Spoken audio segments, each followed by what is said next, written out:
Monday, 21st February, The Gap News this morning, broadcasting live from Kuala Lumpur, I'm Ghazali Abdullah. Malaysia sees new record high of COVID-19 cases at 28,825. Hoteliers want Thai-Malaysian border operating hours to be reduced. Ukraine tensions, US sounds fresh alarm over Russian invasion fears. Queen Elizabeth II down with COVID-19, symptoms mild. Ferry fire, missing Euroferry Olympia passenger found alive off Corfu.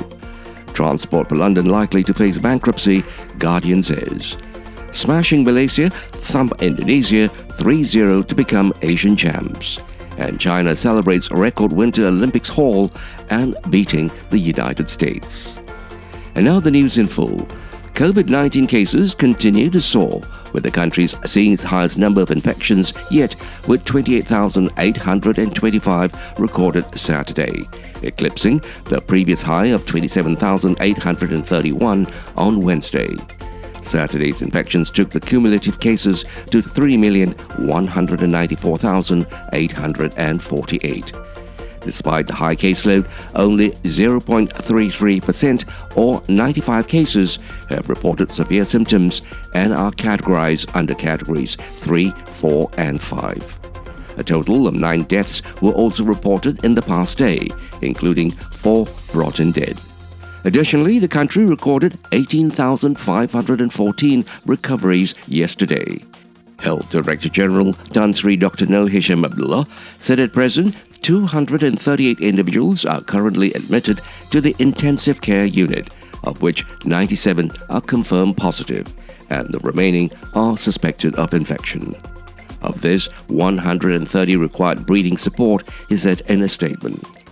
The overall ICU bed usage for COVID-19 cases nationwide currently stands at 29%, with Johor seeing ICU bed usage at 70%, Kuala Lumpur 64% and Kelantan 50%, the top 3 states.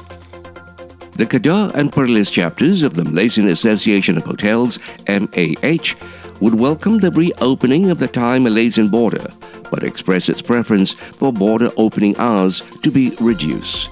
The chapter's chairman, Eugene Allen Das, said that prior to the pandemic, MAH observed that more Malaysians opted to become tourists in southern Thailand compared to their counterparts crossing over.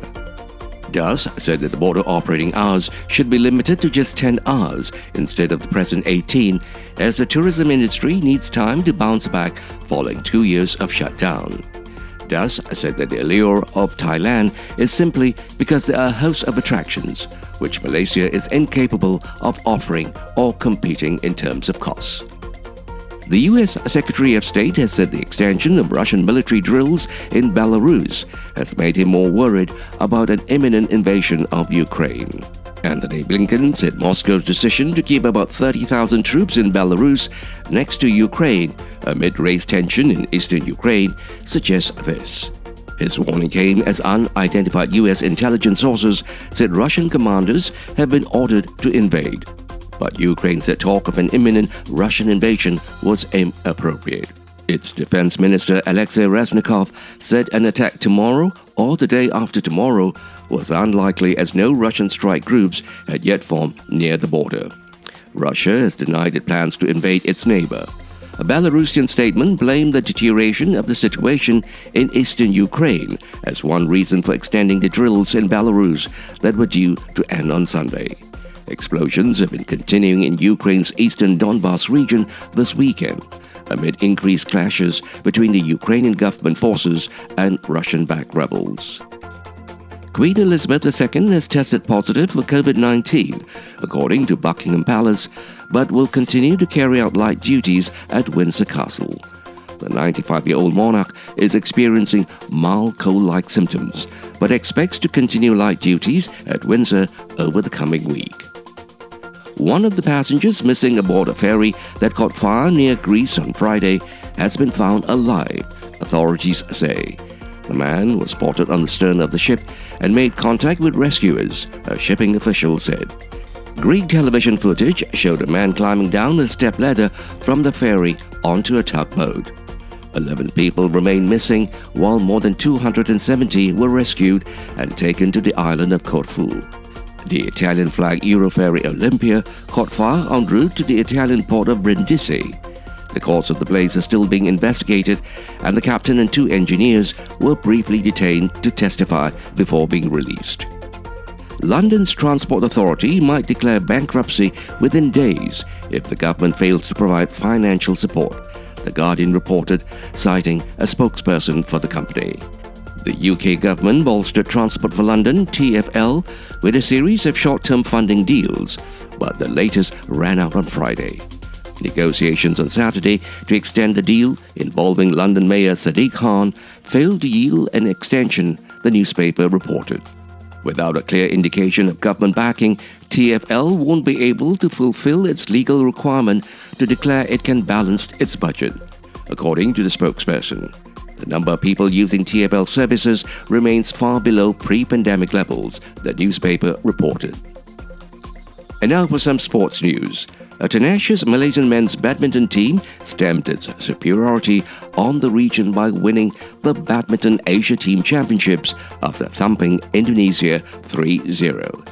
Lee Zija gave Malaysia a flying start by defeating Chico Auro Dwi Wardowo in the opening match, despite a stuttering start in the first game, losing 21-14. However, the 24-year-old, who displayed fine form throughout this tournament, picked himself up the next 2 games by winning convincingly 21-12, 21-10.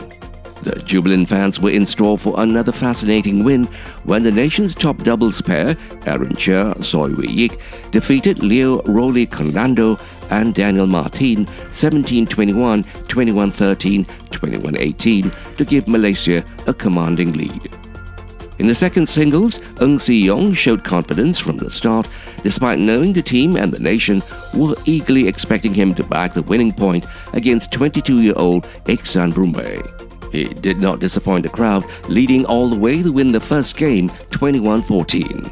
In the second game, Ng proved too formidable for his opponent, winning 21-15.